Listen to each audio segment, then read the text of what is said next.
Good morning, good evening, hello, how you doing?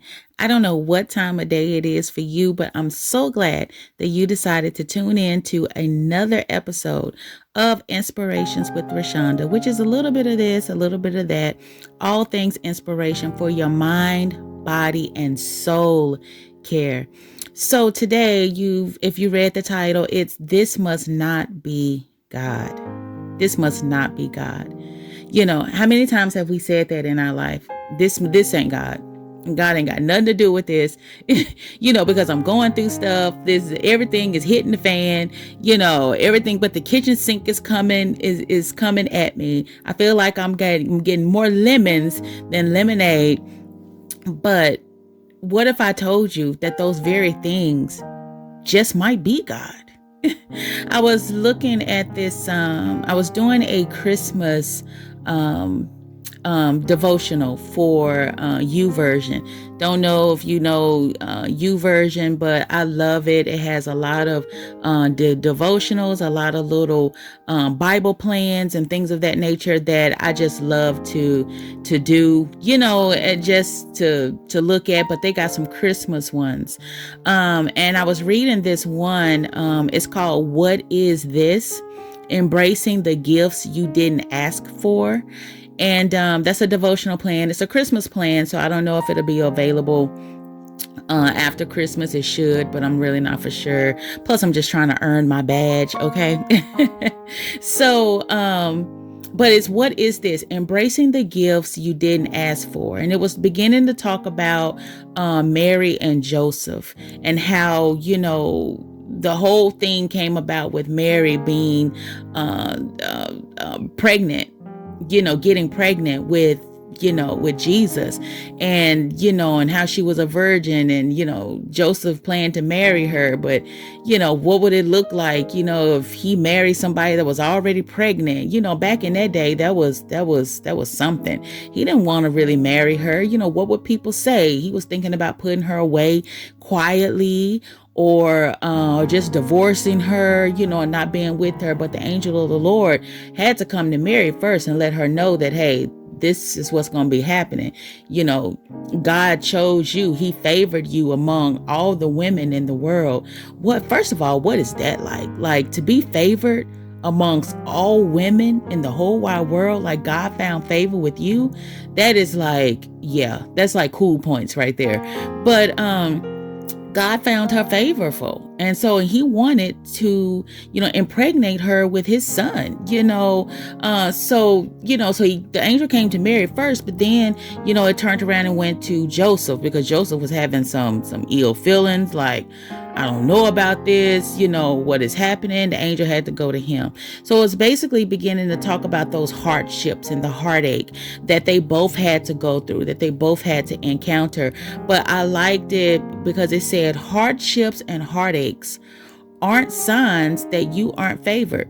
So even though Mary and Joseph was going through this hardship or this heartache, people looking down on them, because, when God is taking you through something, and we can look at the book of Job, everybody around Job didn't understand what was going on or what God was doing. They was like, okay, you must have did something bad. Something must be happening. You made God mad or something. I mean, why would all these things be happening to you?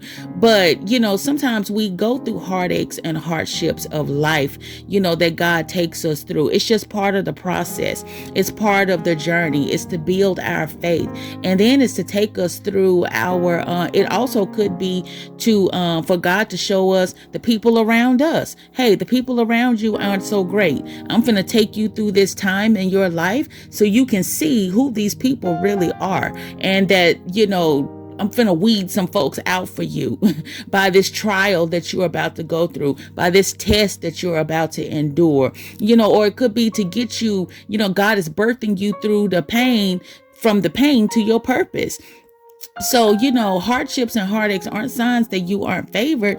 It's signs that, hey, God is about to do something. God is about to either remove something or he's about to do something. Okay. And then it went on to say the favor of God on your life may include some chapters that feel incredibly frustrating, but don't get distracted by the mess and miss your miracle. I'm going to say that again. The favor of God on your life may include some chapters that feel incredibly frustrating, but don't get distracted by the mess and miss your miracle. Sometimes, we feel like, and I know I felt like this in my own life where, everything but the kitchen sink is coming at me. And I feel like, okay, God, obviously this must not be you. Because, obviously, maybe you didn't call me to go into this area. Maybe you didn't call me to go into this ministry. Maybe you didn't call me to go on this job, because things are starting to go wrong. But that's when we need to look at it that, hey, maybe some things is going right. And that's when, like Trent Shelton said, we need to ask God for a new perspective, a new way of looking at things, a new way or a new attitude about looking at your situation.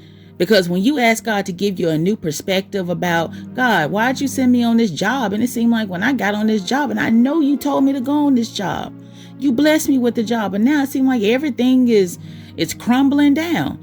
But when we ask God to give us a new perspective, God, give me some fresh eyes, give me a fresh mind, a fresh, heart about this job. And when you get those fresh eyes, then you begin to see things that, oh, this is why I'm here. This is what's going on. Okay. So it's about getting a new outlook on your situation. And with those fresh eyes, you might be surprised with what you might see. When we going in blindly, we see darkness. But when we ask God to give us fresh eyes, then we begin to see the things that God is actually doing.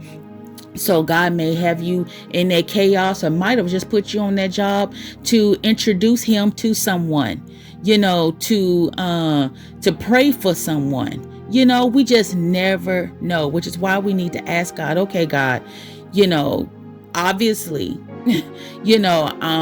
things is going on right now. What is going on?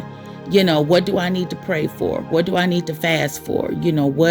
Show me, give me a fresh perspective on my situation, and ask God to open your eyes to see the places and where he's working, because he is working. So, but I just thought that was so good, because I know we've all been there, with hardships and heartaches and going through stuff, ups, downs, and we just like, okay, ain't no way in the world God is in this. And with what Mary and Joseph went through, I'm sure they probably thought too, ain't no way in the world. Okay, you say God did this and we going through this, but in the end, and even with Job's situation, it all worked out.